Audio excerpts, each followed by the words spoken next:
absen ya, waktunya kurang 3 menit lagi. Oke, tepat tadi sesuai yang disampaikan oleh Nafis ya. Hari ini kita akan belajar terkait aritmatika komputer. Nah, jadi saya harapkan nanti teman-teman itu ketika Bu Puji sudah menyampaikan materi di Google Classroom, nanti silakan teman-teman buka. Jadi supaya bisa menyiapkan pertanyaan gitu ya. Dan nanti mungkin untuk ke depan saya akan membiasakan seperti itu. Di awal sebelum saya mulai, saya akan mengajak saudara untuk berdiskusi. Ya, supaya lebih luas lagi pengetahuannya. Bukan Bu Puji saja yang berbicara, tapi teman-teman juga berhak untuk menyampaikan pendapat. Ya, tadi di awal saya sudah bertanya ya, kira-kira kenapa sih kok kita itu perlu belajar aritmatika komputer gitu ya. Nafis Nawaf menjawab salah satunya pertama untuk programming gitu ya.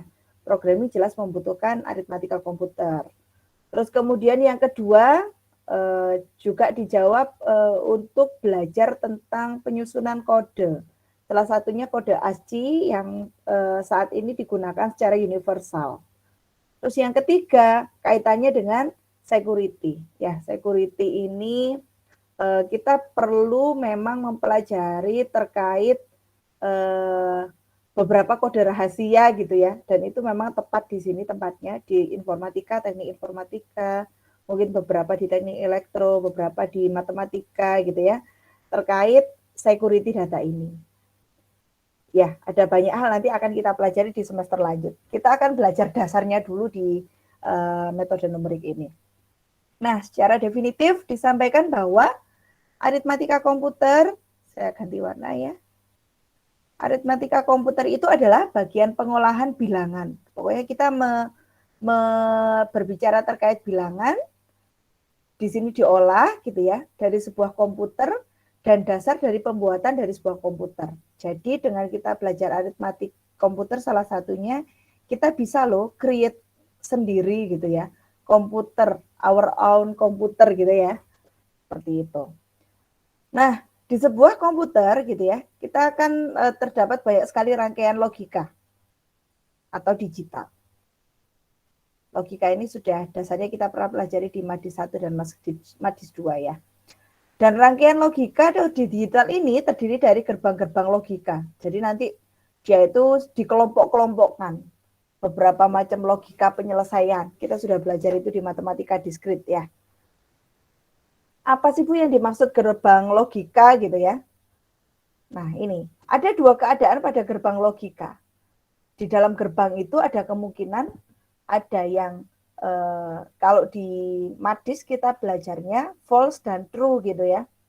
False dan true, 0 dan 1. Nah, tapi dalam hal ini 0 itu mewakili on dan 1 itu mewakili off. Ya. Dan sistem digital seperti komputer tadi ya, disusun dari gerbang logika dasar seperti, nah ini logika yang kita pelajari di Madi 1 ya. Ada AND, ada OR, ada NOT. NOT ini NOT ini negasi ya. Negasi. NAND gitu ya. NOR, XOR, dan XNOR. Nah, rangkaian utama tadi digunakan untuk perhitungan ALU. ALU ini cukup ngehits ya. Arithmetica Logical Unit. Dan yang digunakan untuk menyelesaikan ini alatnya namanya adder. Toolnya namanya adder. Seperti ini. Nah, pada aritmatika komputer ini kita akan membahas beberapa hal. Ya, mungkin beberapa merupakan pengulangan. Saya rasa nanti kalau pengulangan saya tidak perlu menjelaskan ulang ya. Saya ingatkan saja.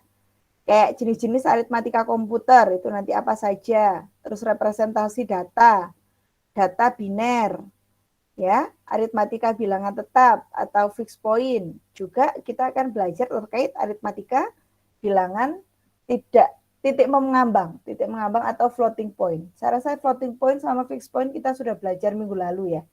Kita sudah bahas floating point, masih ingat ya? Floating point itu yang koma-koma itu ya, yang kita sederhanakan itu ya. Itu floating point. Jadi kalau floating point itu berarti yang masih ada sisanya. Kalau fixed point itu yang tetap, bilangan tetap. Nah, aritmatikanya juga sebagian sudah kita pelajari minggu lalu saya rasa. Kayak penjumlahan, pengurangan, ya sudah ya kayaknya ya. Perkalian yang kita hubungkan dengan bilangan signifikan ya. Nanti kalau yang sudah kita pelajari saya rasa tidak perlu diulang lagi. Seperti itu. Nah, ada 3 macam jenis aritmatika komputer. Ada konversi. Saya yakin teman-teman sudah pernah belajar ini. Konversi itu apa, Bu? Konversi basis 10 ke basis 2. Kayak gitu ya. Konversi basis 2 ke basis 8. Kita sudah pernah belajar ya di Madi 1 ya. Saya yakin teman-teman bisa nanti. Terus kemudian adder. Adder tadi yang kita kaitannya dengan gerbang logika yang ada and, or gitu ya. And, or, not gitu ya. Dan seterusnya. XOR gitu ya. Dan seterusnya. Lalu kemudian operasi aritmatika biasa. Operasi aritmatika itu apa sih Bu? Ya wes ya ada plus, ada minus, ada bagi, ada kali dan seterusnya. Seperti itu. Nah, yang pertama konversi. Konversi dalam aritmatika komputer dapat dilakukan pada bilangan desimal, bilangan biner, oktal. Oktal itu yang basis 8 ya. Heksadesimal basis 16. Biner basis 2. Desimal basis 10. Basis 2 itu berapa, Bu? Ya udah, anggotanya berarti antara 0 sama 1. Basis 8, 0, 1, 2 sampai 7. Basis 16, ada yang masih ingat basis 16? Berapa? 0 sampai 15, Bu. 0 sampai 15. No? No? 0 sampai 0 sampai 9 atau 10 Oke. sampai Lalu? F. Betul. Ya. 0 sampai 9 lanjut A sampai F. Ya.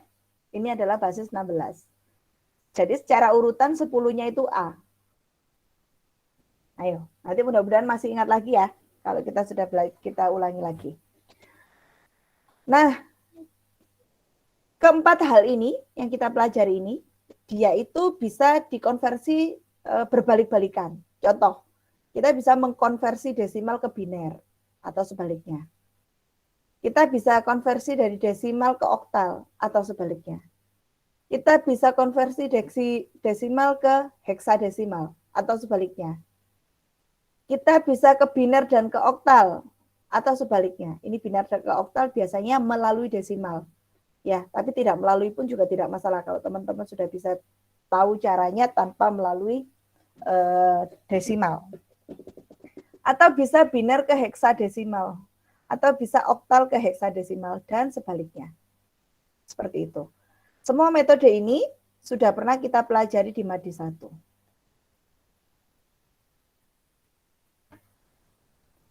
Bu, saya lupa pleng, saya ingatkan kembali. Sedikit ya. Konversi desimal ke biner. Misalkan kita diminta nih, konversikan 25 itu basis 10 gitu ya, ke biner. Berarti kita buat 0101. Caranya gimana? 25 kita bagi 2. Dulu kalau Bu Puji ngajarinnya gini ya. 25 dibagi 2. Hasilnya berapa? 12. Sisanya berapa? 1. Gitu ya. 12 dibagi 2. Baginya selalu 2. Kenapa, Bu? Ya iya kan mintanya dibagi ke biner. Dirubah ke biner. Kalau dirubahnya ke oktal, berarti dibaginya 8. Kalau ke heksadesimal berarti dibaginya 16. Seperti itu ya. 12 bagi 2, 6. Sisanya 0. 6 bagi 2, 6 bagi 2, 3. Sisanya 0. 3 bagi 2, 1. Sisanya 0. Nah, berarti ini kita lihat hasilnya. 1,0001. Sehingga 25 basis 10 ini sama dengan 1,0001 basis 2. Seperti itu. Nah, ini kok gini? 1. Bener 25 ya? Saya ada yang salah nggak ngitungnya? Kok dia jadi 10 banyak banget ini?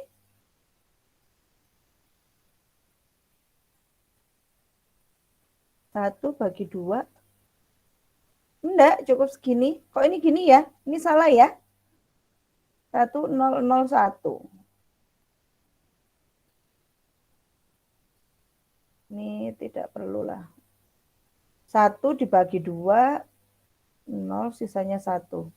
Ya sama aja ini. Ini salah ya? Perhitungannya ya. Perhitungannya seperti ini. 25 bagi 2 benar ya?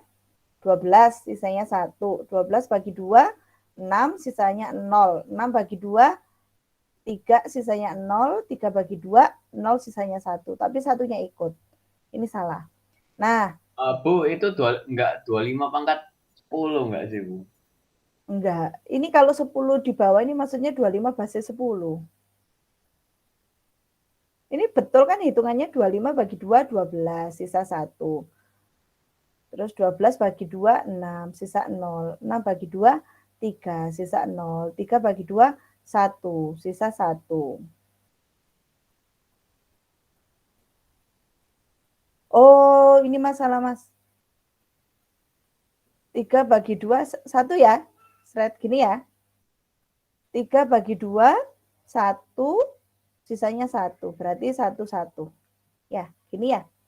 1, 1, 0, 0, 1. Benar kayak gini. Ini Kak fokus ini ya. Oke, nah ada yang perlu kita pelajari di sini. Ada yang namanya least significant bit, karena kita harus belajar terkait signifikan ya, signifikan, bilangan signifikan. Terus kemudian most significant bit. Apa itu? Kalau least significant bit itu adalah sisa yang pertama. Berarti dia adalah least significant bit.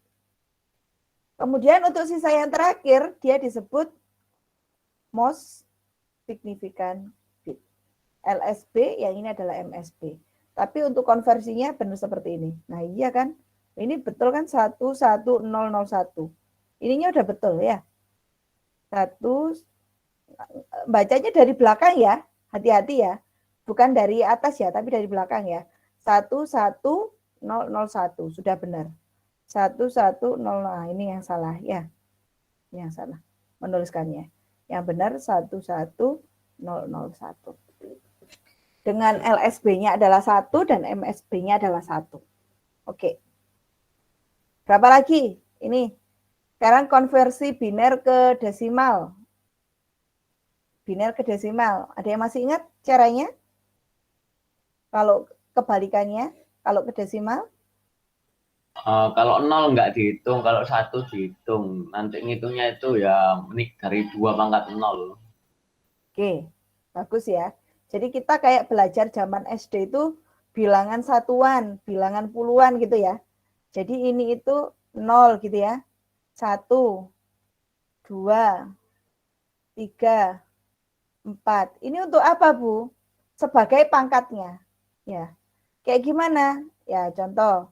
Kita lihat kita hitung dari bawah boleh, dari depan boleh, terserah ya. Kalau misalkan dari bawah berarti gini. 1, ini kan 1 ya. Dikalikan 2. Kenapa 2, Bu? Karena dia biner. 2 itu adalah sebagai identitas dia biner. 2 pangkat 0 karena posisinya di satuan. Ditambah 0 kali 2 pangkat 1. Ditambah yang ketiga 0 dikali 2 pangkat 2. Ditambah 1 dikali 2 pangkat 3. Ditambah 1 ya, 1 yang terakhir ini ya. Dikali 2 pangkat 4. Lalu kita hitung ini satu-satu. Yang 0 boleh diabaikan, Bu? Boleh. Yang 0 nggak usah dituliskan. Sama dengan 1 kali 2 pangkat 0. Berapapun dipangkatkan 0 hasilnya? 1, Bu. 1, bagus. Ditambah 1 kali 2 pangkat 3. 8. 1 dikali 2 pangkat 4. 16. 16 tambah 8, 24, 25. Basis 10. Atau biasanya kalau basis 10 itu 10-nya nggak usah ditulis, nggak apa-apa. Sehingga kita bisa mengkonversi bilangan biner ke desimal. Kita juga tadi sudah bisa mengonversi bilangan desimal ke biner. Sudah ingat semua? Sudah, Bu. Nah, bagus. Ya, terus kemudian ada yang namanya adder. Adder tadi kan untuk tool yang digunakan untuk mengerjakan yang logik yang ada gerbang yang AND dan seterusnya yang kita pelajari di matematika diskrit. Nah, adder itu juga sering disebut dengan rangkaian kombinasional aritmetik. Atau yang sering juga disebut aritmatiknya tadi yang diselesaikan dengan adder tadi namanya rangkaian ALU, Arithmetic and Logic Unit. Biasanya ALU ini digunakan untuk menjumlahkan bilangan. Ada 3 macam jenis adder. Ya, ada adder yang hanya menjumlahkan 2 bit. Teman-teman pasti tahu ya terkait bit ini ya. Minggu lalu belum sempat ya kita bahas ya. Terus ada rangkaian adder yang menjumlahkan 3 bit, disebut full adder. Yang untuk menjumlahkan 2 bit namanya half adder. Yang untuk menjumlahkan banyak bit namanya parallel adder. Ya, ini adalah jenis adder. Lalu kemudian representasi data. Sesuai yang disampaikan ya. Representasi data itu adalah lambang untuk memberi tanda bilangan biner yang telah diperjanjikan. Kok diperjanjikan ya? Ini dari bahasa Inggris di Indonesia kan ya, bahasanya gini ya. Lambang untuk memberi tanda bilangan biner, intinya gitu ya. Untuk bilangan kita itu sudah disepakati gitu ya, bukan diperjanjikan ya, tapi disepakati. Jadi kita itu ada ibaratnya kayak kesepakatan internasional untuk menuliskan bilangan biner ke dalam aritmatika komputer. Jadi misalkan kita bisa menuliskan 0 untuk bilangan positif atau plus, dan 1 untuk bilangan negatif atau minus. Misalkan kayak gitu. Ingat, 0 untuk bilangan positif, 1 untuk bilangan minus.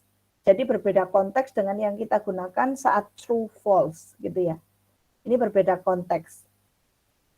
Nah, pada bilangan ke n bit, n ini bebas ya, entah berapa nanti yang akan ditanyakan.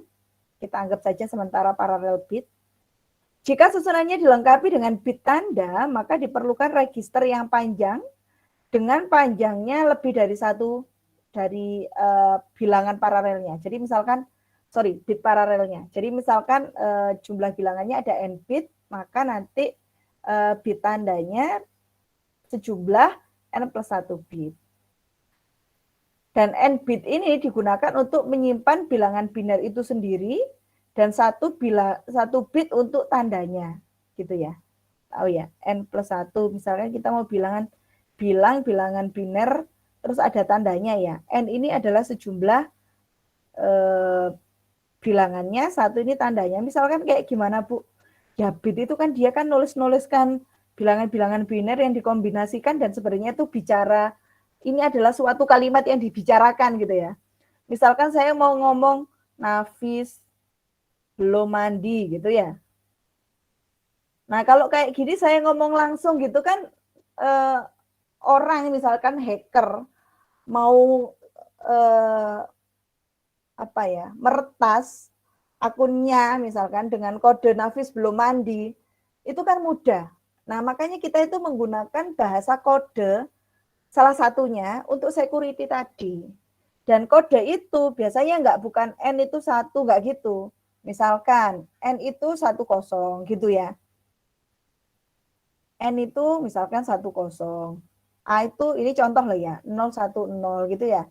F itu 0001, misalkan kayak gitu. Nah, ketika saya cuman bilang Nafis gitu ya. Nafis. Nah, itu kan berarti kan ada banyak, sudah berapa itu? 100100000. Wah, panjang kan? Nah, panjangnya itu tadi, itu bilangnya itu bit. Teman-teman pasti tahu ya, biasanya di komputernya ada apa? 32 bit gitu ya, 66 bit gitu ya. 128 bit, ada nggak 128 bit ya? Belum tahu ya. adanya 32 bit atau 64 bit. Nah, itu artinya dalam komputer tersebut dia akan menggunakan kode tadi sepanjang 32 bit dan atau 64 bit. Paham ya maksudnya ya? Yang nggak paham boleh tanya.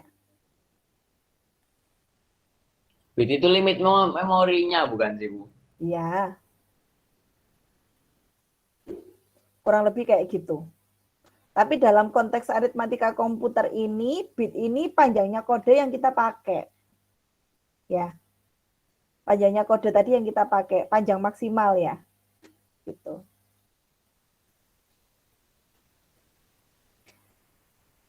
Cukup ya? Cukup paham ya? Nanti teman-teman bisa cari tahu lagi lah yang lebih detail. Mungkin sekarang lebih banyak perbaruan gitu ya. Jadi teman-teman lebih bisa banyak belajar.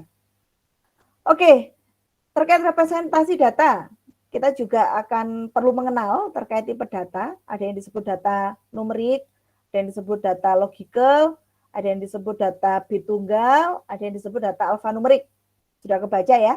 Kalau kita bicara data numerik, berarti dia datanya ya isinya numerik. Numerik itu apa? Bilangan. Di mana bilangannya itu integer. Dan dia pecahan titik tetap atau floating point. Dan desimal yang berkode biner. Kita minggu lalu sudah belajar terkait ini. Jadi saya yakin teman-teman tahu. Pokoknya kalau kita ngomong numerik, berarti dia itu bilangan. Syaratnya apa? Nah, itu yang di sini kita perlu ingat. Terus data logical digunakan oleh operasi logika dan untuk menentukan atau memeriksa kondisi seperti yang dibutuhkan untuk instruksi bercabang kondisi. Gini nih ya, ketika bahasa Inggris di bahasa Indonesia kan, jadi bahasanya itu agak memaksa. Intinya kalau data logical itu adalah datanya itu berisi operasi-operasi logika, kayak gitu ya. Data numerik, data yang isinya bilangan-bilangan. Data logical, data yang isinya operasi-operasi logika. Data bit tunggal, itu adalah data yang isinya untuk mengoperasi seperti shift, clear, and test. Ini silakan nanti cari tahu lebih lanjut ya. Terus kemudian data alfanumerik, berarti kalau ada alfa, ada numerik, berarti dia kombinasi antara bilangan dan angka. Seperti itu. Oke. Nah, selanjutnya kita pelajari satu persatu. Data biner saya yakin semuanya sudah paham. Kalau kita bicara data biner, berarti datanya yang diwakili dan ditampilkan dalam sistem angka biner. Datanya isinya cuma 0 sama 1. Data biner adalah satu-satunya kategori data yang dapat langsung dipahami dan dijalani oleh komputer. Ya, jadi komputer itu lebih bisa memahami data biner. Makanya data biner itu sering sekali digunakan dalam operasi komputer. Lebih umum, lebih utama ya dipakai. Hal ini secara numerik diwakili oleh kombinasi dari angka 1 dan 0. Saya yakin semuanya udah paham ya terkait ini. Bagian dasar data biner hanya dapat dibaca oleh komputer, gitu ya, bukan manusia. Kenapa, Bu? Manusia kan punya mata, bisa membaca. Karena berupa kode, ya. Kalau berupa kode, berarti kalau bukan yang bikin, kalau bukan yang tahu kodenya, ya dia nggak akan ngerti apa isinya. Dia misalkan mau menyatakan cinta gitu ya. Sultan mau menyatakan cinta, tapi dia tuh malu-malu, dikirimlah dia kodenya 1001000 nggak ngerti. Nah ternyata di mana ketika kodenya itu definisinya diartikan, oh artinya ternyata will you marry me gitu ya, seperti itu. Itu adalah kode-kode yang sering digunakan. Mengapa dia disebutkan bahwa tidak semua manusia itu bisa membaca, karena hanya manusia tertentu yang bisa baca, yang tahu aja kode-kode itu. Seperti itu. Nah, lalu kemudian aritmatika bilangan tetap atau fixed point ya. Saya rasa kemarin sudah kita pelajari. Fixed point atau ini ya, signifikan, bilangan signifikan ya. Sebutannya kemarin kita ya. Bilangan signifikan atau yang lain. Representasinya ini saya rasa juga tidak perlu ini ya, dijelaskan ulang karena sudah dipelajari. Terus begitu juga untuk floating point ya. Floating point minggu lalu sudah kita pelajari yang terkait ini ya. Ada kita sederhanakan ya kemarin ya. Misalkan 0,0001 kita jadikan, kita buat floating point-nya menjadi 0,1 dikalikan 10 pangkat min berapa?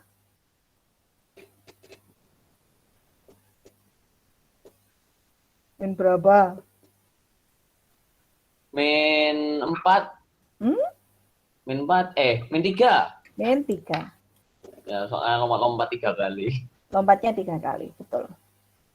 Atau seperti ini, misalkan 237,64. Ini kan tidak dalam konteks aritmatika komputer ini, dalam konteks angka signifikan kemarin kita pelajari gitu ya. Dalam konteks floating point yang kita pelajari, ya bentuk seperti ini itu kan tidak umum dipakai. Yang umumnya gimana Bu? Ya udah saya buat 0,23764 kali 10 pangkat kali 10 pangkat Min 3. min atau plus? Kan mundur Bu. Kan mundur kan berarti min. Kalau plus kan berarti kan maju ke kanan. Masa? Terus saya kebalik. Plus 3. Plus 3, bagus. Kalau dari besar dikecilkan berarti pangkatnya plus. Kalau dari kecil dibesarkan berarti pangkatnya min. Walah kebalik saya. Gitu ya, ya kebalik, gak apa-apa ya. Ini cuma mengingatkan lagi karena kita sudah hampir 2 minggu kan ya, seperti itu. Saya tidak akan membahas detail karena sudah kita pelajari. Oh ya Bu, kemarin tuh kan Ibu kan pas saya ngerjain tugas kan nyuruhnya kan itu apa bilangan signifikan terkecil lah. Saya kan bingung lah. Kan ada yang MSB, ada yang apa list signifikan number. Jadinya pas tugas kemarin itu saya tulis semuanya Bu. Saya buletin lagi yang keseluruhan gitu-gitu. Nanti bisa kita bahas ya, ditanyakan mana yang sekiranya susah ya. Karena kemarin Baik, kan saya minta untuk itu ya. Oh, kalau per penjumlahan nah yang dimaksud Mas Nafis. Ya, Ibu kan Misalkan mintanya penjumlahan gini ya. terkecil. Misalkan 0,23 gitu ya, dijumlahkan dengan 0,123 gitu ya. Ya nggak? Ini kan Sebenarnya kita jumlahkan biasa, 3, 5, 3, 0, gitu ya. Ini kan bilangan signifikannya 2. Ini bilangan signifikannya 3. Hasilnya itu sesuai dengan bilangan signifikan terkecil. Berarti hasilnya adalah 2. Lah, tapi kalau ini sudah terlanjur gimana Bu? Kita bulatkan sampai bilangan signifikannya itu 2. Gitu loh Mas.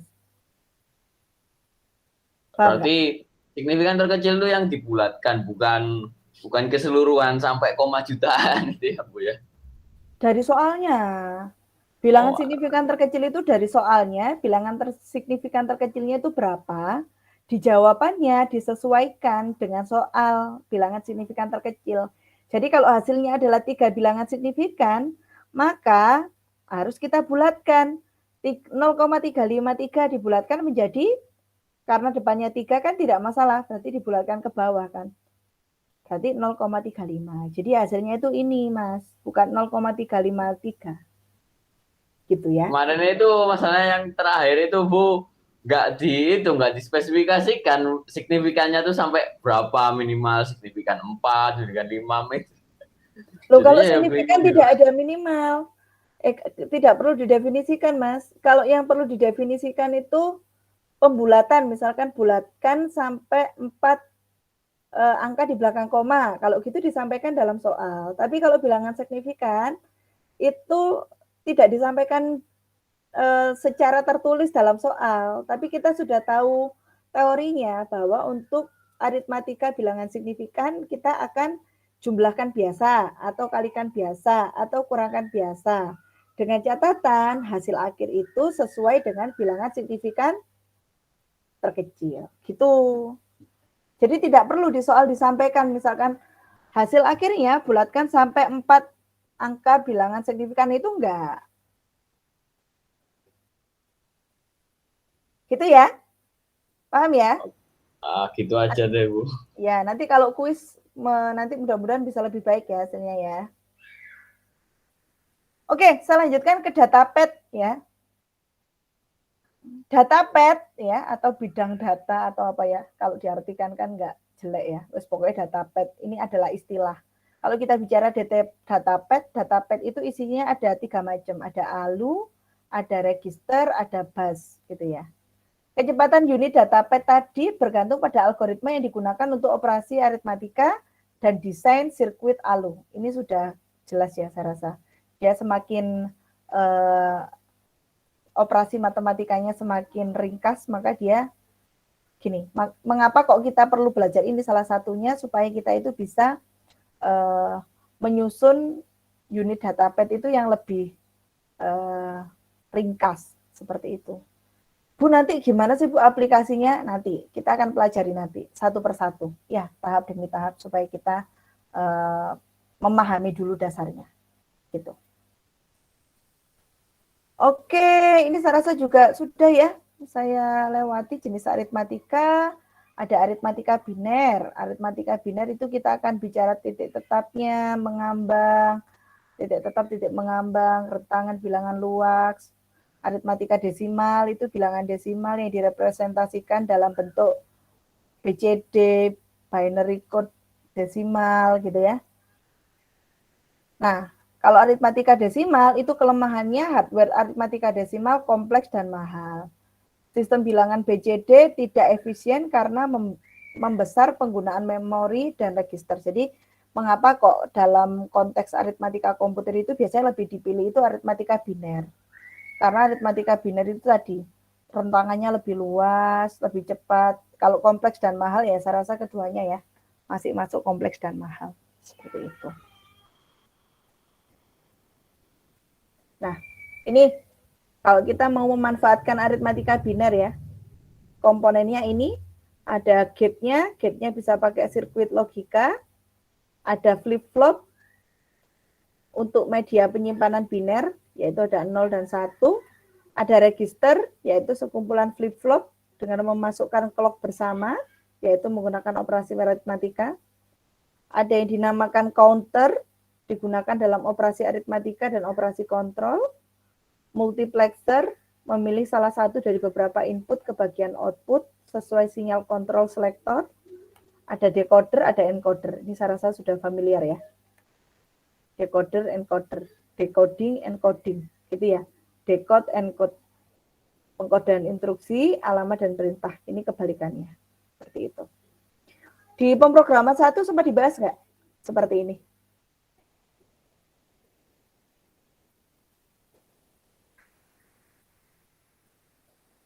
Halo? Ya sempet sih dasarnya aja sih Bu istilahnya.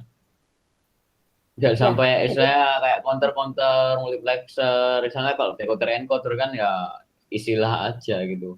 ya, Bu Puji pun juga masih hari ini kan masih ke dasarnya dulu. Memang semester 1 sampai 4 itu lebih banyak kita ke dasar gitu ya.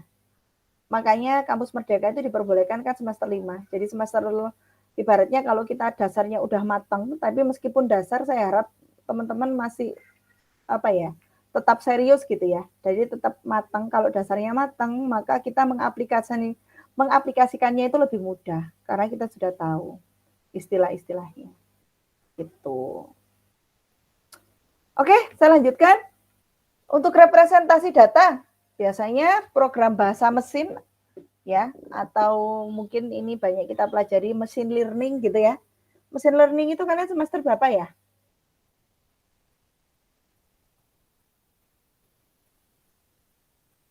Machine learning. Belum ambil ya?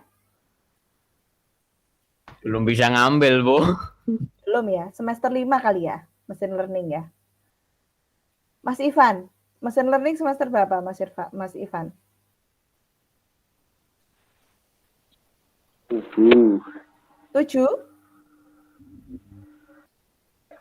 Nggak tahu, Bu. Wah, nggak tahu Mas Ivan. Ya, pokoknya ini nanti akan kita dalami salah satunya di mata kuliah machine learning. Gitu ya. Program bahasa mesin ya, bahasa komputer gitu ya, dapat bekerja dengan data numerik ataupun data non numerik. Jadi misalkan kita ngoding gitu ya, kita bisa pakai numerik dan bisa juga pakai data non numerik. Data numerik berupa bilangan desimal atau bilangan biner. Data non-numerik berupa data karakter, data alamat, data logika. Ya, ini yang kita gunakan. Terus kemudian, data karakter itu apa? Data karakter adalah kumpulan bit yang digunakan untuk merepresentasikan sebuah karakter yang mungkin berupa sebuah digit, sebuah alfabet, atau simbol khusus lainnya. Karakter-karakter lainnya. Data karakter itu juga meliputi salah satunya ya untuk kode ASCII tadi yang disebutkan Mas Nafis ya. American Standard Code for Information Interchange. Nah, ASCII ini sejauh ini dia menggunakan 8 bit. Gitu. Ya, ini data karakter. Lalu kemudian data alamat dan data biner. Data alamat dan data biner itu isinya ada konstruksi, operan, beberapa instruksi, operan adalah alamat. Ya kan, betul ya isinya. Lalu kemudian pada data alamat dan data biner itu bergantung pada instruksi. Alamat tadi diperlakukan sebagai intinya ya. Pada alamat itu kita bisa menggunakan bilangan biner atau operator logika. Pada data biner, bilangan titik tetap dikenal dengan bilangan integer, sedangkan bilangan titik mengambang dikenal sebagai bilangan real atau pecahan. Ya, ingat ya, pada fixed point kita pakai bilangan integer, kalau pada floating point kita menggunakan bilangan real atau bisa juga pecahan. Gitu ya. Kalau integer itu tahu ya, kalau integer itu bilangan apa?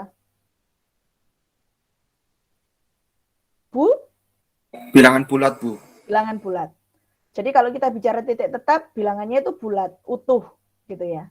Tapi kalau kita bilangan floating point, berarti dia yang ada komanya atau ada perperannya. Gitu. Itu pada data alamat dan data biner. Masih penjelasan. Ya. Contoh. Bilangan titik tetap dan titik mengambang. Misalkan titik tetap, kita misalkan bikin tanda 0. Besarannya 00. Nilai desimalnya 0. Ini plus, ini cuma tandanya ya, positif atau negatif gitu ya. Karena tadi kan kita sepakat kalau menyampaikan positif, tandanya 0 gitu ya. Kalau menyampaikan negatif, tandanya 1 gitu ya, di awal ya, yang sudah disepakati tadi. Misalkan seperti ini. Terus misalkan saya mau nulis bilangan desimal 1, saya tuliskan 01. Ya. Terus tandanya 0. Nilai desimal 2 plus 2, tandanya 0. Besarannya 10. Ini bilangan biner ya. Biner kan nulisnya kayak gini ya. 0, 00, 01, 10, 11 untuk 3. Gitu ya. Tahu nggak? Kalau tanda, itu kan dia tidak tahu angkanya berapa, tidak peduli angkanya berapa. Pokoknya kalau positif ditulis 0. Kalau negatif ditulis 1. Paham nggak? Hah? Ya nggak ngerti boleh tanya.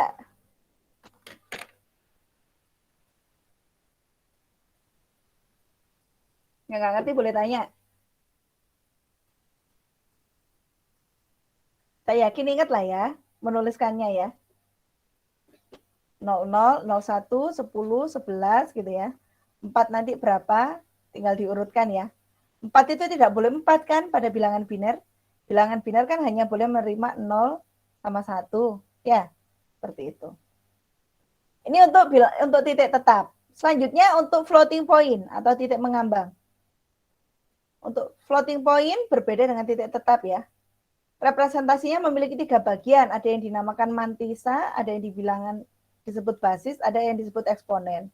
Kayak gimana sih Bu? Contoh, saya mau menuliskan 3 kali 10 pangkat 6. Tadi Bu Puji bilang kalau bilangan mengambang atau floating point itu adalah bilangannya bukan integer ya. Apa satunya integer? Tadi lupa saya. Bilangan real ya. Bilangan real. Artinya pecahan boleh, koma-koma boleh. Ya, di sini koma-koma boleh. Kalau bilangan pada titik tetap, itu kan bilangannya fix ya, alias integer tadi. Nah, sekarang saya kasih contoh, misalkan 3 kali 10 pangkat 6. Nah, ini ada bagiannya. Ada mantisa atau bagian yang selain 10 di atas, ini diletakkan di depan. 3, basisnya adalah basis 10, pangkatnya adalah pangkat 6. Eksponen itu kan pangkatnya. Ya. Terus misalkan saya bilang 110 kali 2 pangkat 8. 110 mantisanya, basisnya, ini bukan 10 pangkat 8, sorry, 2 pangkat 8. Basisnya 2, eksponennya 8. Kalau bentuknya kayak gini, Bu, dirubah jadi bentuk umum dulu, gitu ya. 0,61328 gitu kan ya. Kali 10 pangkat berapa ini? Kita rubah dulu. Nah, makanya di sini teman-teman harus bisa menyederhanakan. 6132,784 sama dengan 0,6132784 kali 10 pangkat 10 pangkat 4. 10 pangkat 4, bagus. Sehingga dari bentuk ini kita bisa merepresentasikan yang ini mantisanya. Basisnya 10, eksponennya 4. Yang bawah, Bu, 34,58 kita jadikan bentuk standar. 0,3458 kali 10 pangkat Pangkat 2. 2, bagus. Berarti ini mantisanya, basisnya 10, eksponennya 2. Ada yang ingin ditanyakan?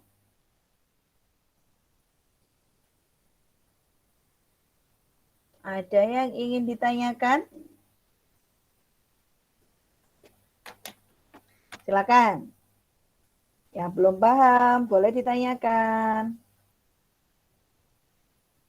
Itu Bu, bilangan 6132,784 itu memang harus ya Bu ya dikonversi dulu itu.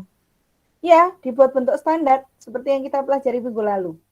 Bentuk standarnya kan 0, ya. Jadi kita buat bentuk standarnya. Seperti yang kita pelajari kemarin.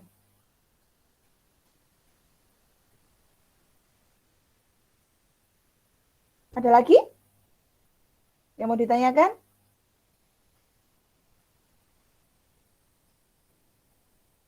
Ada lagi yang mau ditanyakan?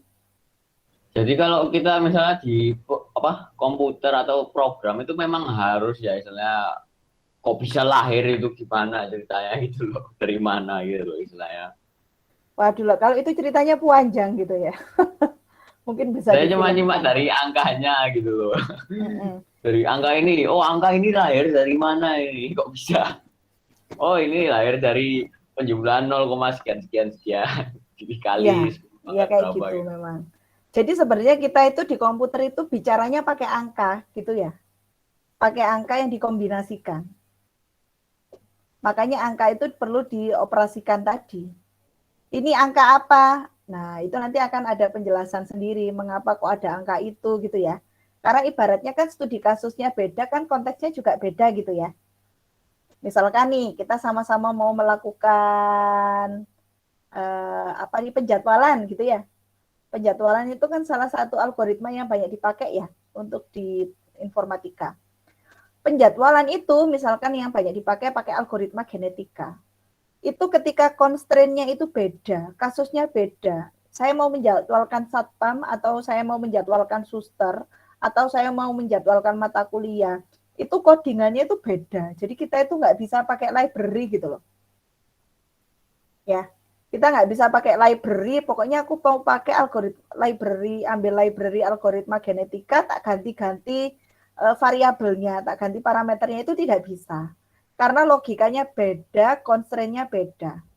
Makanya kita tidak bisa fix belajar, pokoknya lah algoritma genetika itu ya kayak gini, enggak. Makanya Bu Puji yang selalu ngajarkan itu kan bukan code-nya, tapi algoritma. Algoritma itu kan alurnya.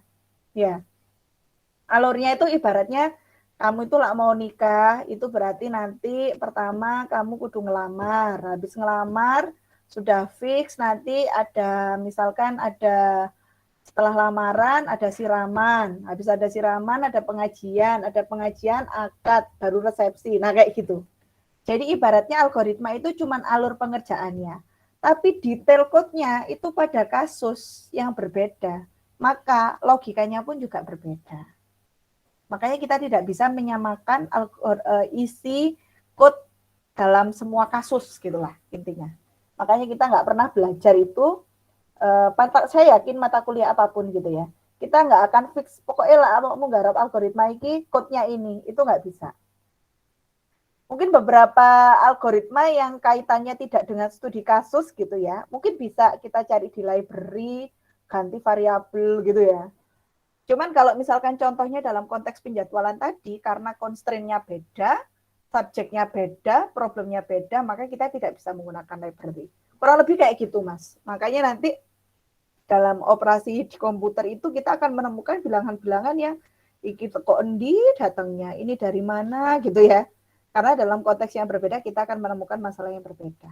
Kayak gitu. Ya? Nanti saya harap mungkin perlu di akhir ya. Di akhir kayaknya kita akan presentasi lagi ya, supaya lebih luas ya pemahaman kita ya. Nanti tugas besar aja di UAS, saya rasa. Gitu.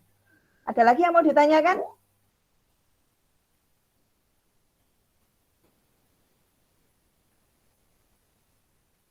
Sudah cukup?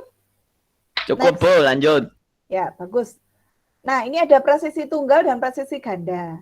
Contoh presisi tunggal itu misalkan ada eksponen, eksponennya 8 bit, mantisanya 23 bit, kayak gitu ya. Misalkan. Terus kalau yang ganda itu misalkan eksponennya 11 bit, mantisanya 52 bit.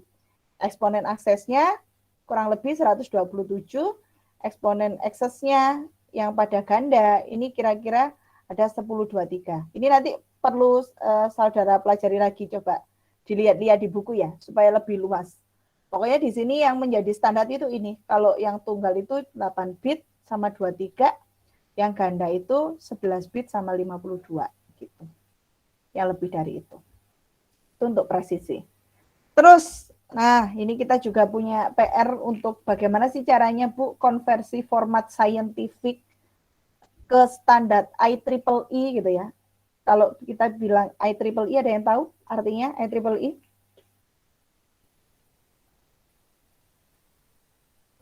Ada yang tahu? Yuk, IEEE. IEEE. Institute of Electrical. Yang saya tahu itu Institute Electrical Engineer. Electronic Engineer. Iya, Electrical and Electronic Engineer, benar. Jadi ya memang teknik informatika itu sangat dekat dengan teknik elektro dan matematika. Seperti itu. Jadi makanya kita disebut engineer-nya. Kita masuknya ininya, apa namanya? Elektronik sama elektrik ya sama aja lah ya, kan komputer ya. Kita ngomong komputer. Engineer juga kita masuk engineer juga. Seperti itu. Ya. Pertama, cara mengconvert format scientific ke standar IEEE. Nanti langsung soal aja kalian belajar sendiri. Pertama, ubah ke bilangan biner. Gampang ya, kalian tahu ya cara merubah ke bilangan biner. Terus kemudian dinormalisasi bilangan tersebut sehingga terdapat satu digit non-zero di ujung terkiri. Gampang ya. Normalisasi bilangan tersebut sehingga terdapat satu digit non-zero di ujung terkiri. Lakukan pengaturan eksponen sesuai kebutuhan. Kemudian simpan digit biner mantisa. Mantisa, kalian sudah tahu apa itu mantisa. Ke sisi kanan. Tambahkan 127 ke eksponen. Misalkan E yang baru atau yang E yang sudah diformat sama dengan nilai lama ditambah 127. Dan ubah hasil penjumlahan tersebut ke biner unsigned untuk nilai eksponen yang akan disimpan. Untuk presisi ganda, tambahkan 1023 ke eksponen. Ya. E yang baru sama dengan, atau E hasil formatnya sama dengan E ditambah 1023. Bit tanda 1 untuk bilangan negatif, ingat, dan bit tanda 0 untuk bilangan positif. Ini langkahnya. Contoh, konversikan bilangan biner format scientific, saya sebenarnya nggak pengen mengajarkan terlalu detail ya. Karena kita harusnya itu apa? Student based learning ya. SBL, student based learning. Jadi harusnya nggak dituntun. Jadi ini nanti silakan saudara pelajari ya. Contoh ini. Silakan saudara pelajari sendiri. Saya langsung kasih soal aja. Ini absolute error ini minggu lalu kita sudah belajar ya. Nggak usah dibahas ya. Ada error, absolute error, dan relative error. Absolute error, saya rasa gampang, tinggal masukkan aja. Mutlak alfa min beta. Alfa itu apa? Exact value, nilai value. Beta itu apa? Nilai approximation. Misalkan kita mau belajar tentang peramalan gitu ya, forecasting ya. Itu informatika banget ya.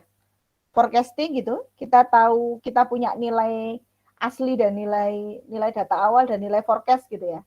Misalkan saya ramalkan tahun 2022 yang lulus anak informatika 20 gitu ya. Itu namanya approximation gitu ya, pendekatan. Ternyata kenyataannya yang lulus 21 gitu ya. Jadi errornya sama dengan 21 dikurangkan 20 kayak gitu. Ya, itu absolute error. Terus kalau relative error berarti berapa? 21 dibagi 20. Sorry, kebalik ya. Oh ya, betul. 21 dibagi 20 dibagi 20. Ini alfa. Ini sama-sama alfanya ya. Alfanya sama, sorry. Ini sama. Ini untuk menghitung absolute error dan relative error. Seperti itu. Ini kalau kita bicara data, kita pasti dekat dengan ini. Oke. Ini kok ada kesalahan. Kita minggu lalu sudah bicara kesalahan ini atau belum ya? Saya lupa. Ini contohnya mencari error ya. Anggap aja belum ya. Contoh belum, saya rasa kemarin. Oh, belum. Oke, saya bahas kalau gitu. Contoh pengukuran panjang sebuah jembatan dan sebuah pensil memberikan hasil masing-masing 999 cm dan 9 cm gitu ya. Ada misalkan jembatannya sekian, ini pensilnya sekian. Jika panjang eksak jembatan adalah ini dan panjang pensilnya ini, hitunglah kesalahan absolut dan kesalahan relatif. Gampang ya. Tinggal kita ngikutin aja ya tadi ya. Dari 10.000 dikurangi 99, 1 cm. Pensilnya dari 10 dikurangkan 9, 1. Ya.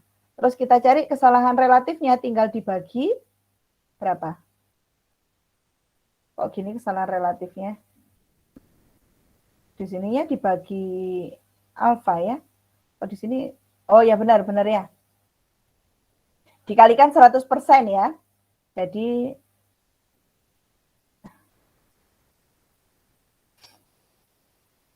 EA tadi kan yang kita masukkan dalam rumusnya kan alfa min beta gini ya. Ini kan sudah alfa min beta ya. Dibagi P itu adalah alfa ya. Oke. Dikali 100%. Sama dengan ini yang sudah kita dapatkan 1 dibagi alfanya misalkan 10.000 kali 100%. Ya, sama dengan 0,01%. Sedangkan yang pensil sama alfa min beta per alfa 1 dibagi 10 kali 100%. Sama dengan 10%. Ya, ini contoh cara perhitungan error. Ada yang mau ditanyakan?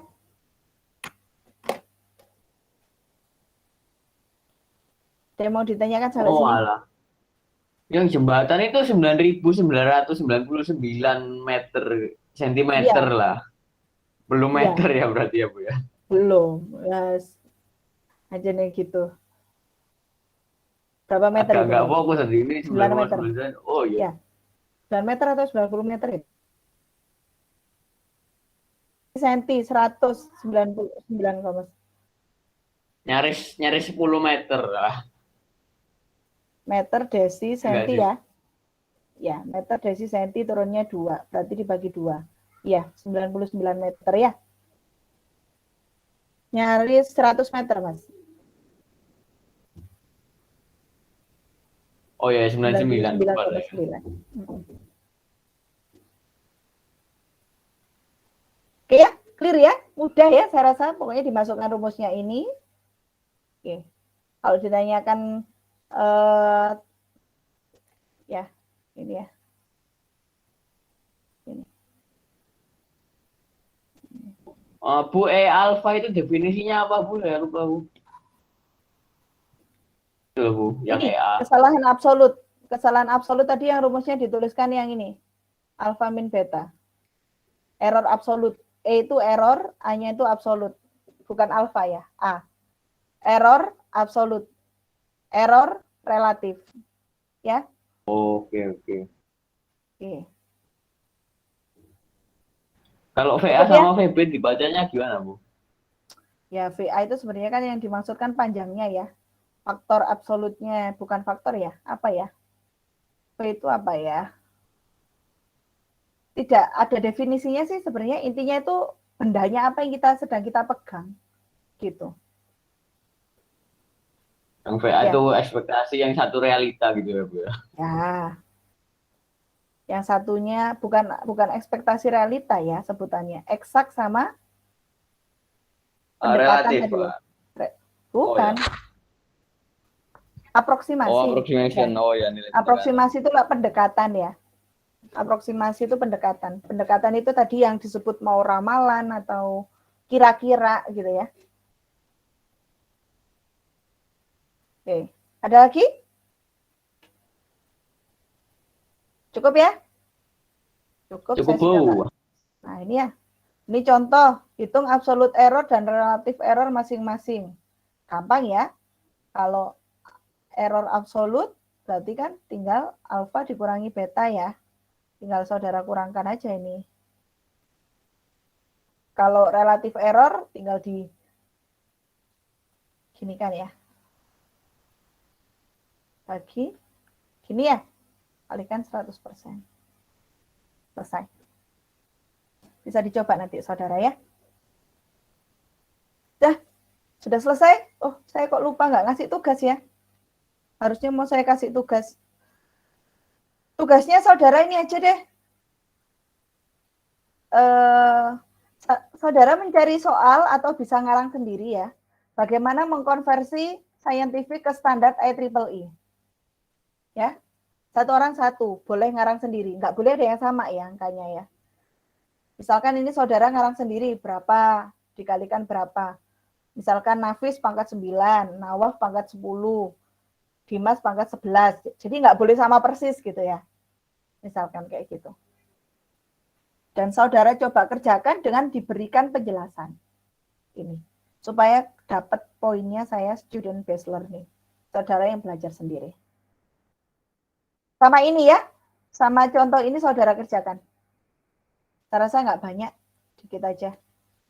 Yang pertama itu tadi, saudara mencari soal, merubah scientific ke IEEE, diberi penjelasan. Yang kedua, menyelesaikan ini. 3 deh. Yang ketiga, Anda rangkum apa yang kita sudah pelajari hari ini. Oke. Bu, bertanya, jangan besok lah, Bu. Masa besok? Sebelum jam 1. Waduh, ya dikit sih istilahnya kalau dicari. Dikit banget. Ya kalau cepet-cepetan bisa sih. Tapi saya mau nanya, Bu. Ya, silakan. Misalnya gimana cara kita tahu kalau soal yang kita kerjain itu nggak sama kayak orang lain? Ya, pokoknya saya pastikan Anda tidak mencontek gitulah. Karena Bu Puji itu sudah hafal ya, kayak mana yang nyontek, mana yang enggak. Karena Bu Puji udah lama megang kali ya. Jadi kelihatan, tapi saya memang tidak bisa mengenali sumbernya itu yang mana. Tapi saya tahu ini dan ini tuh nyontek, ini sama ini nyontek, gitu kelihatan. Yang penting jika saudara yakin itu tidak contekan, ya mudah-mudahan itu tidak sama. Paling tidak kan kalimatnya pasti berbeda. Mosok sehati banget. Yang kembar aja belum tentu sama persis kok. Iya nggak? Ya, belum tentu Ya. sama persis. Orang tua saya aja kadang masih bingung sama suara saya, Bu. Dosen-dosen yang lain juga, Bu. Itu Berarti masalahnya, yang Bu. sudah hafal Bu Puji ya? Kalau Bu Uci mungkin hafal mungkin beda saya. Soalnya sering diseneni sama Bu Puji. Oke, kurang lebih kayak gitu ya. Paling tidak nanti kan penjelasannya beda. Ya yang kreatif-kreatif lah kalian lah. Kalau misalkan ngerjakan bareng, paling tidak titik komanya itu ya nggak boleh sama persis, gitu ya. Ini saya rasa tugasnya tidak banyak, simple. Terus yang ketiga kan cuma pendapat kalian hari ini belajar apa, kesulitannya apa, nah ceritakan ya, supaya saya bisa baca. Dikumpulkan besok maksimal jam 1 ya. Saya yakin setengah jam bisa selesai itu. Sanggup nggak? Atau Jumat? Ya, sekarang kan kelasnya cuma ibu aja ya. Saya rasa ya sanggup-sanggup aja loh. Oke, yang lain sanggup? Jumat aja, Bu. Oh, Jumat ya wes. Jumat jam 12 ya. Siang, jangan malam. Jam 12 siang ya. 7? Mana suaranya? Setuju, Bu. 7, Jumat jam 12 siang ya. Oke. Clear? Sebelum saya tutup, kalimat motivasi dari RA Kartini ya. Jangan pernah menyerah jika kamu masih ingin mencoba. Jangan biarkan penyesalan datang karena kamu selangkah lagi untuk menang. Gitu ya. Jadi kalau misalkan kita tahu sekali ya, banyak tokoh inspiratif yang sudah menginspirasi kita. Seperti Pak Kentucky, ya, Pak Kentucky yang punya KFC, bahkan di usianya yang ke-70 tahun baru berhasil, gitu ya. Kalau misalkan Pak Kentucky itu menyerah di usia 69 tahun, gitu, mungkin dia tidak akan punya gerai sebesar sampai sekarang. Jadi ini pesan saya untuk teman-teman, jangan pernah penyerah, silakan berjuang dan tetap semangat dalam kondisi pandemi ini. Oke, saya rasa cukup untuk pertemuan hari ini ya. Semoga apa yang sudah kita pelajari hari ini menjadi ilmu yang bermanfaat dan berguna untuk kalian semua. Saya akhiri ya kuliah hari ini ya. Semoga sukses Ya, semuanya. Bu. Jaga kesehatan. Saya akhiri kuliah hari ini. Saya mohon maaf jika ada kata-kata yang kurang berkenan ya. Sampaikan salam saya untuk kedua orang tua kalian di rumah. Assalamualaikum warahmatullahi wabarakatuh. Waalaikumsalam. Waalaikumsalam warahmatullahi